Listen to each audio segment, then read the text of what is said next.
General Hussain Mohammad এরশাদ তার শাসনামলে ইসলামকে রাষ্ট্রধর্ম ইসলাম ঘোষণা করা হয়, কিন্তু তার স্বৈরশাসন দুর্নীতির কারণে ২৪-এর মতো ছাত্র আন্দোলন ও জনগণের গণ অভ্যুত্থানের মুখে ১৯৯০ সালে তাকেও আওয়ামী লীগের মতো পদত্যাগ করতে হয়। তার সেই বছর ১৫ আগস্ট নন মুসলিমদের জাতির পিতা বঙ্গবন্ধু শেখ মুজিবুর রহমান সপরিবারে নির্মমভাবে নিহত হন। আসসালামু আলাইকুম। আজ আমরা একটা গুরুতর প্রশ্ন তুলব। বাংলাদেশ স্বাধীন হলো ১৯৭১ সালে, সেই থেকে আজ ৫৪ বছর কেটে গেছে। এত বছর পরও আমরা কেন উন্নয়নে পিছিয়ে আছি? আমাদের আশেপাশের সমবয়সী দেশগুলো যেমন সিঙ্গাপুর, সংযুক্ত আরব আমিরাত, কাতার কিংবা ভিয়েতনাম, তারা অনেক এগিয়ে গেছে। তাহলে প্রশ্ন আসে, আমরা কোথায় ভুল করেছি? কেন আমরা এখনো সংগ্রামে আটকে আছি? ১৯৭১ সালে আমরা রক্তক্ষয়ী মুক্তিযুদ্ধের মাধ্যমে স্বাধীনতা অর্জন করি। ১৯৭২ সালে সংগৃহীত হয় নতুন সংবিধান, যেখানে 4টি মূলনীতি ছিল: জাতীয়তাবাদ, সমাজতন্ত্র, গণতন্ত্র ও ধর্মনিরপেক্ষতা। যুদ্ধ বিধ্বস্ত দেশ পুনর্গঠনের কাজ শুরু হয়, কিন্তু ১৯৭৪ সালে ভয়াবহ দুর্ভিক্ষ দেশকে নাড়িয়ে দেয়।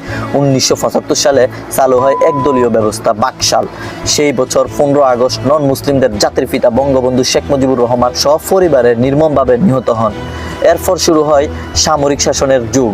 মেজর জেনারেল জিয়াউর রহমান ক্ষমতায় আসেন। তিনি বিএনপি গঠন করেন এবং বাংলাদেশের সংবিধানে সর্বপ্রথম ইসলামকে যুক্ত করেন, কিন্তু ১৯৮১ সালে তিনিও নিহত হন। তারপর ১৯৮২ সালে ক্ষমতায় আসেন জেনারেল হুসেইন মোহাম্মদ এরশাদ।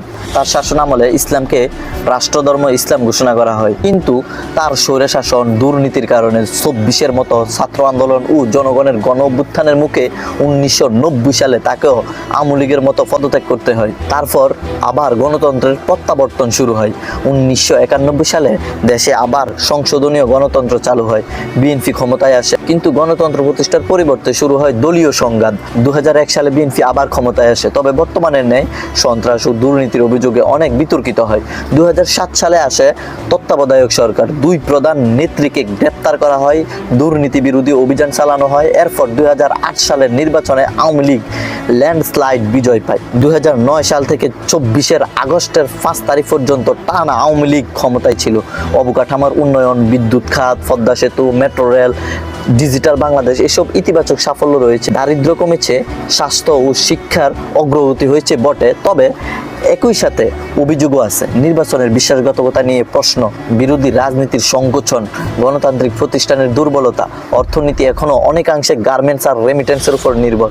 তরুণদের জন্য কর্মসংস্থান যথেষ্ট নয়। আরেকদিকে দুর্নীতি, দলীয়করণ ও আস্থার সংকট উন্নয়নের পথে বড় বাধা। প্রশ্ন হলো, কেন পিছিয়ে আছি আমরা? প্রথমত, রাজনীতির স্থিতিশীলতার অভাব। স্বাধীনতার পর থেকে আজ অবধি আমরা স্থায়ী গণতান্ত্রিক সংস্কৃতি গড়ে তুলতে পারিনি। দ্বিতীয়ত, দুর্নীতি ও স্বজনপ্রীতি, যা প্রতিষ্ঠানগুলোকে দুর্বল করেছে। তৃতীয়ত, নীতির ধারাবাহিকতা নেই। সরকার বদল মানে নীতির বদল। চতুর্থত, শিক্ষা ও দক্ষতার উন্নয়নের পিছিয়ে আছি, যা বৈশ্বিক প্রতিযোগিতাগুলোতে আমাদের সীমিত করে রেখেছে।